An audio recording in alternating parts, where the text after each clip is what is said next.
Hi everyone. Hi everyone. Myself Pankaj and welcome to the next video of most important interview questions.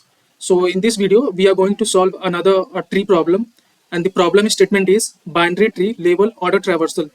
So in this question you will be given with a root of a binary tree, and you have to return the label order traversal of its nodes values, that is from left to right, label by label. What does it mean? That uh,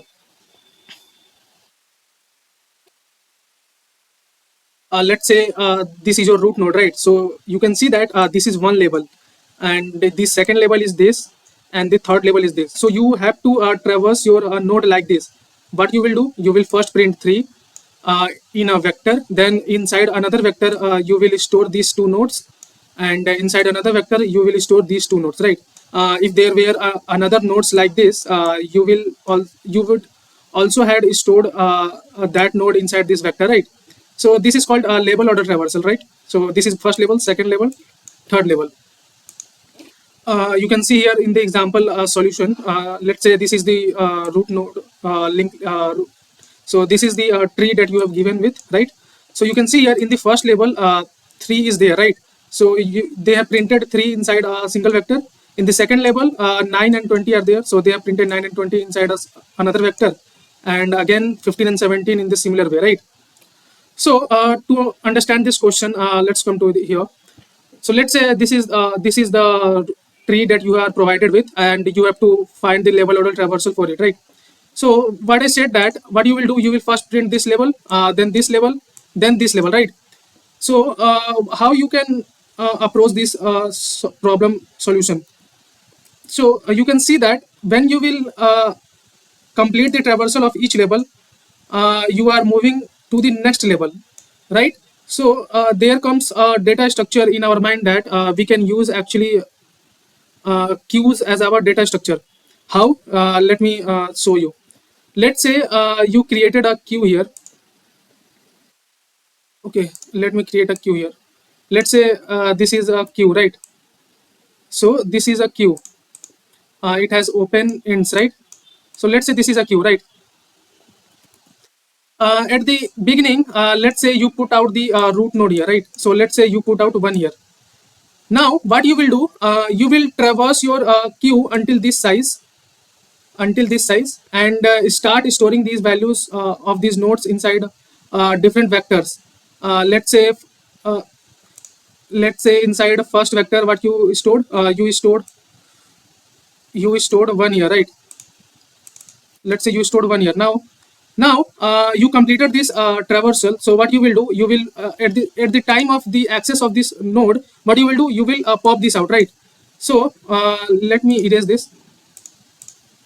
So you pop this out, right? And you will check that whether this node, that is root node or any node, have left node and a right node, right?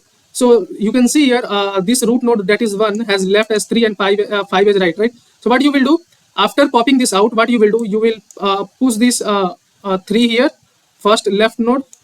Okay, let me write it here. Let's say you put out 3 here, right? Now you also saw that there is a right node also, right? So what you will do, you will basically push 5 here. So you pushed out these two nodes, right? Now you got this vector 1 for this root node, right? Again you came out of loop for this label, right? So this is the basic idea, that for each label we are going to uh, use the queue data structure. So for label 1, you saw that we used the queue data structure, and for label 2 we also created another queue. You can see here 3 and 5 values.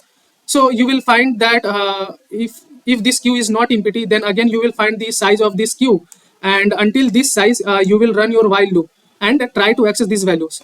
So you found that 3 is there. You will pop this out and store inside another vector. So let's say this is your another vector of size. Let's say it will be of 2, because we have 2 elements. So what you will store here, first of all, you will store 3 here. Now what you will do, you will pop this 3 out from here, right? Again you are left, so before popping this out, you will check that whether 3 has right and left node in the tree, right? So you saw that 7 is here as a left node and 11 is here as a right node. So what you will do, you will basically push this 7 and 11 inside your queue. So let's put this out, 7 here and again 11 here, right? But you can observe that we are still running our while loop for this label until this 5 here, right? So you pop this out 3 from here, so let's pop it out. Now you are left out with 5 for this label. So what you will do, you will again put this 5 inside this vector, right, another vector, and you will, before popping out, you will again check whether this 5 node has any left node or right node in the tree. So you can see here, this 5 node has left node as 17, and there is null in this, in its right node, right, in its right part. So you, what you will do, you will basically put out 17 in this queue, right? So let's put out 17 here, and let me increase the queue, right? Now you had already accessed this 5, so what you will do, you will pop this out from this queue, right? So this is your second level. You can see here, this vector that we have got here, this is second level, this is first level, right? Now you traverse this while loop until the size of this queue till here, right? So what you will do, you will again access the size of this queue. So what you will get actually this 3 as your queue size. So you can notice here is that this queue size is basically representing the third level. You can see 7, 11, 17. So this is our third level. This was our second level. That's why we are accessing this queue until this size, right? In the similar way, what you will do, you will create another vector for these 3 elements and put this element inside this vector, right? So what you will get 7 here, 7, then 11, then 17 here. Again, before popping these out, these elements, what you will do, you will check whether these elements have left and right node or not. So you can see here, there is nothing inside towards its left and right. Similar for these 2 nodes also, right? There is nothing. So basically you will pop this out and you will come out of this loop. So again, you saw that there is nothing inside this queue. So what you will do, you will basically print your answers. And again, these vectors are different vectors, right? So what you will do, at the same time, when you will come out of each while loop, let's say this is one while loop, this is one while loop, and this is one while loop. So after coming out of these while loops, what you will do, you will basically already have created a vector answer, right? And inside that vector of vector, that would be a 2D vector basically, and you will store that vector and you will store each vector inside that answer vector, right? So let's try to code this out. So first of all, you can notice here is that we need a queue data structure. So let's create it out. Queue of type, basically you will have to use this type of tree node. So let's say you provided this out, a tree node pointer, and what you call it as queue, right?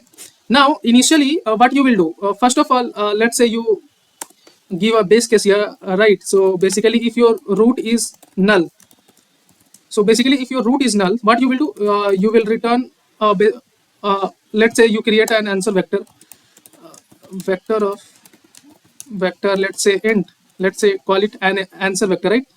If the root is itself null, it means that there is nothing inside a tree, right? So what you will do, you will basically turn an empty vector, right?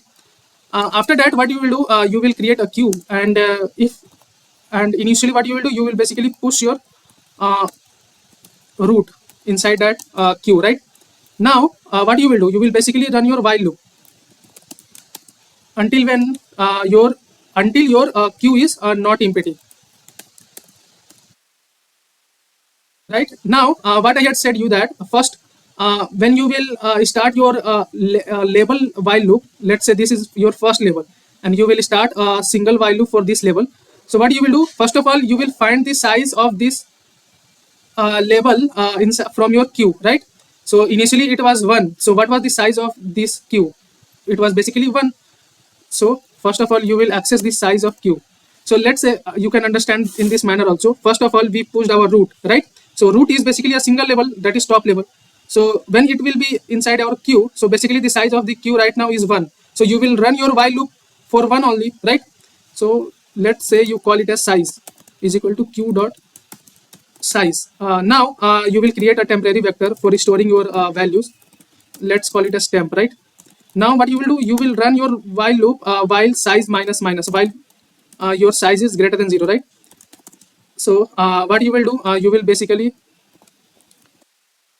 access the first node, right? That is your root node. So let's call it as node, right? Is equal to q dot front, right? So it will be in your inside the q dot front value.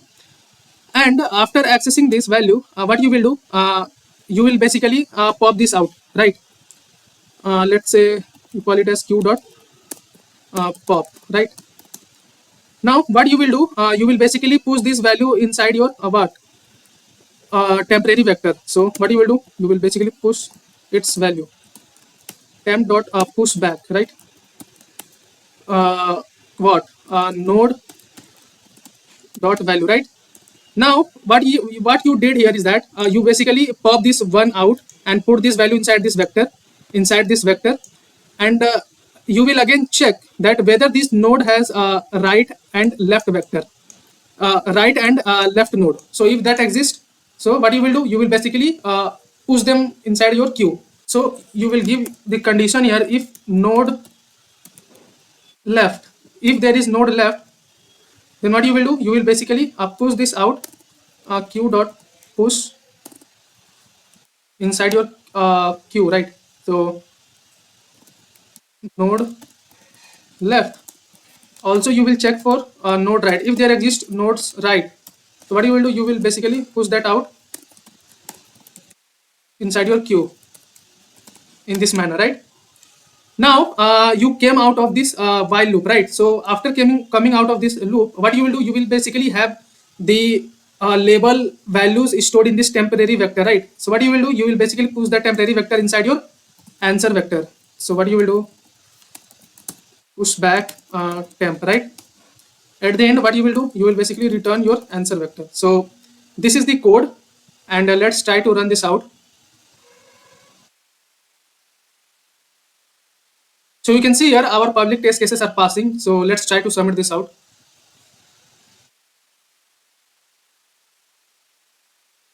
You can see that our code has been accepted and it's beating 100% of the solution. So this was very easy solution, and it was basically the tricky one, as if you don't come up with a logic that we have to use a queue data structure here, right? So talking about the time complexity of this code, so basically each time what you are doing, you are basically traversing your queue for every elements in this tree, right? So the time complexity will be basically, the number of nodes, right? So you can call it as time complexity is equal to big O of n, where n is the number of nodes, right? So this will be your time complexity, big O of n. And talking about the space complexity, so space complexity will also be big O of n. Why? Because we are using queue data structure, right? And inside this queue data structure, we are storing every values of this tree node. Sorry, every values of this tree, right? So space complexity will also be big O of n, right? So I hope you have understood this question. So let's meet in the next video. Till then, have a nice day.